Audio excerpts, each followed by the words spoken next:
Picture cobblestone streets lined with orange trees, flamenco echoing through ancient courtyards, and Moorish palaces so stunning they've become backdrops for fantasy epics.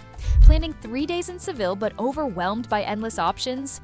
This video cuts through the noise to show you exactly how to experience Seville's magic without missing the experiences that make this Andalusian capital unforgettable. We're covering the must-see monuments that blend 3 cultures, hidden tapas bars locals actually visit, authentic flamenco shows that'll give you goosebumps, seasonal activities that work year-round, and the crucial mistakes that waste precious vacation time. This is how to spend 3 days in Seville. Let's dive in.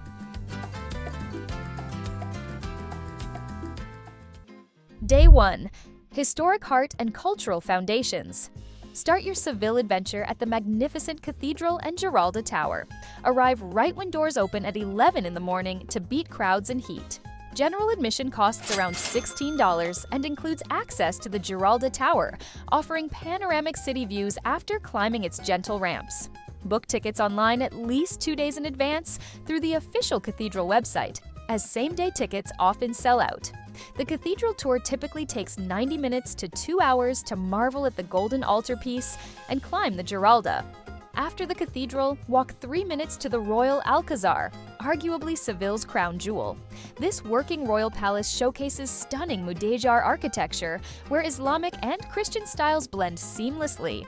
Advanced booking is absolutely essential, as they limit visitors to 750 people at any time. Tickets cost around $17 with specific time slots through the official website. Game of Thrones fans will recognize this as the Kingdom of Dorne. Allocate at least 2.5 hours to explore the palace interiors and expansive gardens where peacocks roam freely. For lunch, head to the Santa Cruz neighborhood adjacent to the Alcazar. Try Bodeguita Romero for their famous pringa sandwiches, or Bar Santa Cruz Las Columnas for traditional tapas like spinach with chickpeas. Expect to spend $8 to $12 per person. These authentic spots fill with locals during lunch hours between 2 and 4 in the afternoon.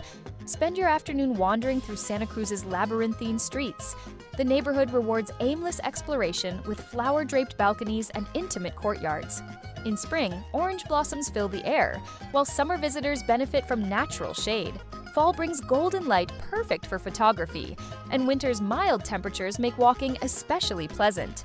As evening approaches around 7, make your way to Metropole Parasol, locally called Las Setas. This modern wooden structure offers sunset views from its walkway for around $16 USD.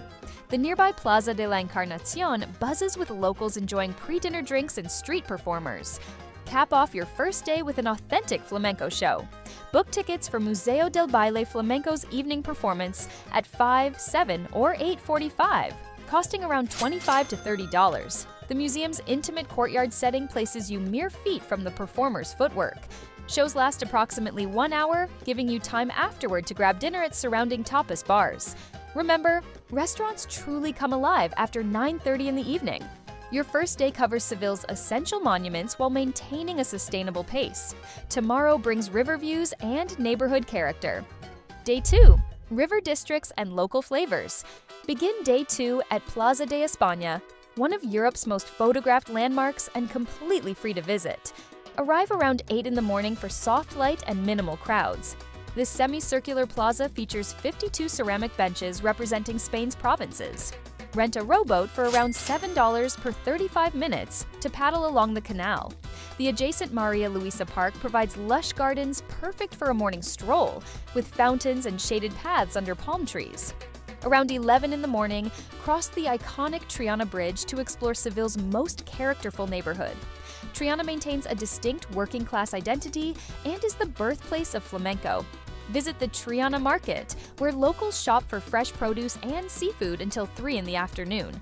Upstairs tapas bars serve market-fresh seafood at reasonable prices. Wander Calle Betis along the riverfront, lined with bars offering Guadalquivir views. The neighborhood's narrow streets hide traditional workshops where artisans still craft ceramics. For lunch, seek out Bar Casa Vizcaíno in Triana for their exceptional mejillones and house vermouth. Or try La Brunilda back across the river for creative tapas. La Brunilda does not take reservations, so arrive 15 minutes before their 5 in the evening opening. Their duck confit costs around $6 USD and portions are generous. Budget $12 to $18 per person at most quality tapas bars. Afternoon exploration takes you to Torre del Oro, the 13th century watchtower on the river's edge. Admission costs around $3, and the small naval museum provides context for Seville's maritime history. From here, stroll north along the river enjoying views and street performers. If visiting during summer months, consider an afternoon break at your accommodation between 3 and 6 in the evening, when temperatures exceed 100 degrees Fahrenheit. Spring and fall visitors can skip this break, while winter allows continuous sightseeing with fewer crowds.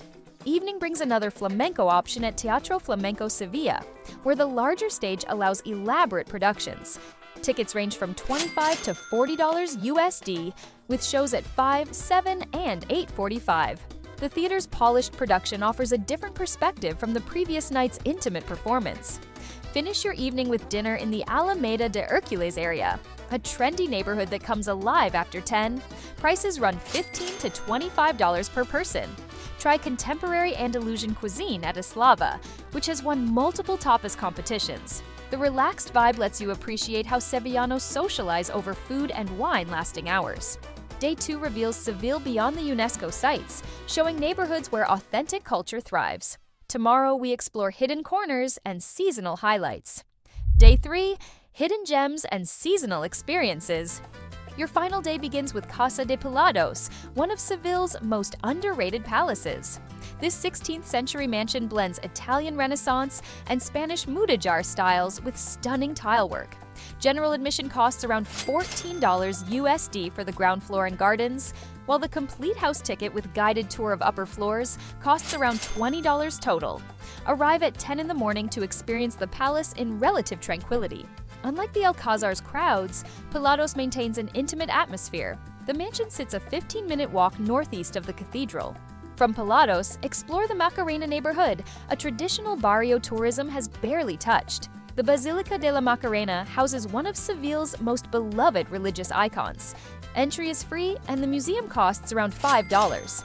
The preserved medieval walls near Puerta de la Macarena provide excellent photo opportunities. During spring, this neighborhood erupts during Holy Week processions. Seasonal activities enhance your experience year-round. Spring travelers should seek out rooftop bars to enjoy mild evenings with orange blossom-scented air. April brings the Feria de Abril, a week-long celebration of Andalusian culture. Summer visitors need heat strategies. Start before 9 in the morning and retreat indoors from 2 to 7. Many museums offer air-conditioned respite, including the Museo de Bellas Artes with impressive Spanish paintings. Admission costs around $150. Summer evenings transform the city, with locals emerging after 9 for dining and entertainment past midnight. Fall travelers enjoy perfect walking conditions. September feels like extended summer with 90-degree temperatures, but without July's intensity. October brings comfortable mid-70s ideal for all activities. Wine harvest season in nearby Jerez offers day trips to sample sherry. Winter visitors experience mild 65-degree weather with the lowest hotel prices and uncrowded attractions. Christmas markets and Three Kings Day on January 6th bring parades and celebrations. For lunch, visit the Mercado de Feria in Macarena for authentic local food, or return to the center for El Rinconcillo, Seville's oldest bar operating since 1670. Their espinacas con garbanzos represents traditional cooking. Expect $10 to $15 at historic establishments. Your afternoon offers flexibility based on interests. Art lovers should visit the Museo de Bellas Artes with works by Murillo. Shopping enthusiasts will enjoy boutiques around Calle Sierpes. Those seeking relaxation might return to Maria Luisa Park. If you have not experienced a river cruise, sunset boats depart from Torre del Oro, offering 1-hour tours for around $20. Before departure, grab churros con chocolate at Bar El Comercio near Plaza del Salvador. A generous portion with thick hot chocolate costs around $5.50 and provides the perfect sweet ending to your Seville adventure. 3 days provides solid introduction to Seville while leaving you wanting more. The city rewards repeat visits as seasons change. Essential practical information. Transportation. The Airport Bus EA connects the airport to city center for around $4 USD, running every 30 minutes. Within the city, walking covers most areas, while trams and buses cost around $150 per ride. Purchase a rechargeable Tarjeta Multiviaje card for 70 cents per trip, or grab the Tarjeta Turista at $5 for 1 day or $10 for 3 days of unlimited travel. Accommodation. Budget travelers find quality hostels like U Sense for You Hostel Sevilla for $40 to $70 nightly. Mid-range options like Hotel America or EME Cathedral Hotel run $100 to $180 USD with central locations. Luxury seekers should consider Hotel Alfonso Thurist or Palacio de Villa Panés, starting around $300 per night. Food. Traditional tapas bars charge $2 to $5 per tapa, with most ordering 3 to 5 tapas plus drinks for a complete meal totaling $12 to $18 US. Mid-range restaurants cost $12 to $25 per person. Remember, bread service adds $1 to $2, and tipping 5 to 10% is appreciated but not required. Weather and packing. Spring and fall visitors need light layers and rain jackets with temperatures in the 70s. Summer demands breathable fabrics, sun hats, and high SPF sunscreen as temperatures exceed 100 degrees. Winter travelers pack jackets for cool mornings, but enjoy mild 65-degree afternoons. Comfortable walking shoes are essential year-round for cobblestone streets. Booking strategy: book Alcazar tickets 1 to 2 weeks ahead through the official website, as same-day tickets sell out. Cathedral tickets need a few days advance purchase. Reserve flamenco shows 2 to 3 days ahead during peak season. Most tapas bars don't require reservations, though arriving before standard meal times secures better tables. Mistakes to avoid: underestimating summer heat. July and August temperatures regularly exceed 105 degrees Fahrenheit, making midday sightseeing dangerous. Plan indoor activities during afternoon hours or visit during spring or fall instead. If summer is unavoidable, start before 8 in the morning and end outdoor activities by 2 in the afternoon. Poor festival timing, Semana Santa and Feria de Abril cause hotel prices to triple and restaurant tables to disappear. Conversely, many establishments close entirely during August, when locals flee the heat. Research Seville's festival calendar before booking and either embrace the celebrations or avoid those specific weeks entirely. Staying only in tourist areas. The area between the Cathedral, Alcazar, and Plaza de España charges premium prices for mediocre food. Venture 15 minutes beyond to find authentic tapas bars with better quality at lower prices. The Alameda, Triana, and Macarena neighborhoods offer genuine experiences without tour group chaos. So there you have it!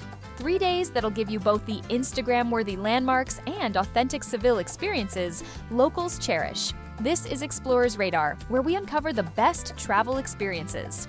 Which day appeals to you most? Let me know in the comments, and don't forget to like this video if it helped with your planning. Make sure to subscribe and hit that notification bell so you don't miss more destination guides that go beyond the obvious.